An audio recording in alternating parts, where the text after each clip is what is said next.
Hello guys, welcome back, and today you find me at the wheel of the EQC, and the purpose of today's video is a driving tip video. So I'm going to give you the number one, what I find from over 6 months of ownership, the number one driving tip for this car, and it will not only increase your range because it increases the efficiency. Once you get the hang of it, once you start doing it, once you get used to it, it just makes sense. For me anyway, it's an easier way to drive.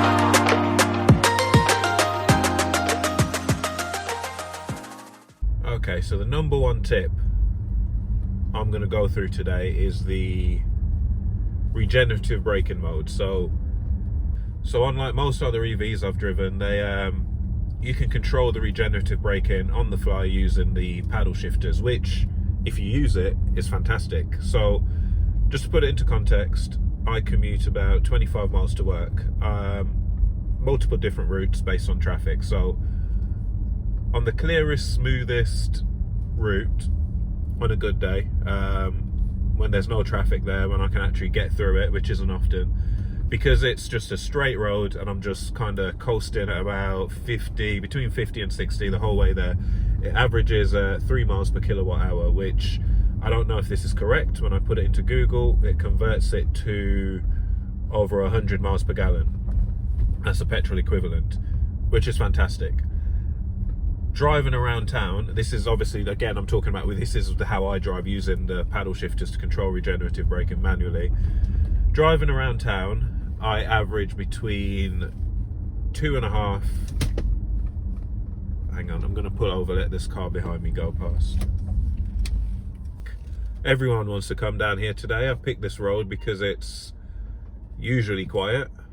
Start again. So driving around town, I average anywhere between 2.2 to 2.8 miles per kilowatt hour, which again is extremely high. I'm going to look it up and put it on the screen.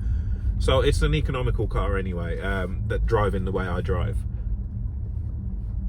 And I'm going to talk through those regenerative braking modes now. So you've got, when you turn the car on, it starts up in D, which is, if you've never driven an EV before, it's very light regenerative braking. It's quite similar to an internal combustion engine. When you lift off, there is some regenerative there, but it's very light. You will feel it if you're coming out of a ICE car, but it's not too strong. You'll get used to it quickly. So I leave it in D if I'm doing a commute, lots of open roads, and there's not much braking, not much start-stop driving. I'll leave it on D. And I'll also swap between, if you tap the right paddle shifter, it goes to D+, which Mercedes call glide mode. So that again is for open roads, motorway driving, things like that. That's what I use it for. And what that does is, glide mode, there is no regenerative braking. It's exactly like a combustion car. It doesn't use any power, but it doesn't recuperate any power. It will just coast, glide, exactly like a combustion car. So for open roads, no start-stop driving, I use a combination of D or glide mode. When I'm in a city, if it's just not traffic, but normal city driving, junctions, traffic lights, roundabouts, things like that, I drive around in D-. If you're going to need to be touching the brake often, you drive around in D-. That's a strong regenerative brake, but not too strong. If you get experienced with it, you can do one pedal driving in D-, but not really. And that just means that when you lift off, the car will start to brake, and it will start to brake quite strongly for you. Which, when you're driving around a city where you will have to stop a lot, not only is it useful, but it's going to be recouping a lot of energy, pushing that miles per kilowatt hour figure up.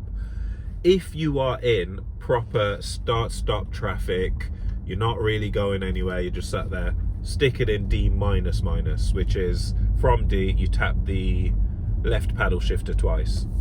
What that does is extremely strong regenerative braking, 100% one pedal drive-in. You will need to touch the brake ever so gently just to make the car come to a full stop, but if you're not going anywhere, use that mode, so it will recoup the maximum amount of energy. I don't like to use that mode a lot. Sometimes I will drive around in D- on a B mode, in a B road. I'll drive around in D- because it saves me having to touch the brake a lot, and it's just it's recouping a lot of energy. And that's pretty much it, guys. Now the car does have the facility to, you just hold any one of the pedals, D- or the minus pedal or the plus paddle shifter, sorry, and it'll put it into auto mode.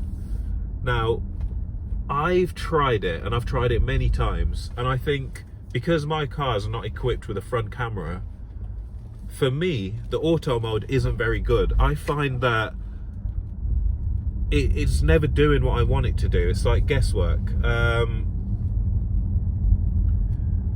The auto mode for me, I'm coming up to a junction and it's still in glide mode. It won't automatically switch down to D- or D-.